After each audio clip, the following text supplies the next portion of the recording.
In this video, I will show you how to fix Windows key not working on Windows 10 or 11.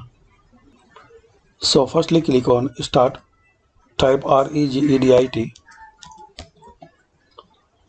open Registry Editor.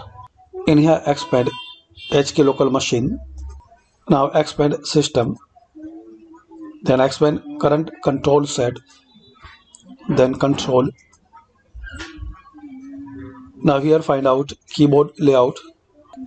Now double click on keyboard layout. Now guys, here you will see scan code map. Right click on it and delete. It will ask confirmation, so click on yes. Now close it and restart your PC or laptop. So guys, by these simple and easy steps we can fix Windows key not working on Windows 10 or 11. Thanks for watching. Please comment this video useful for you or not.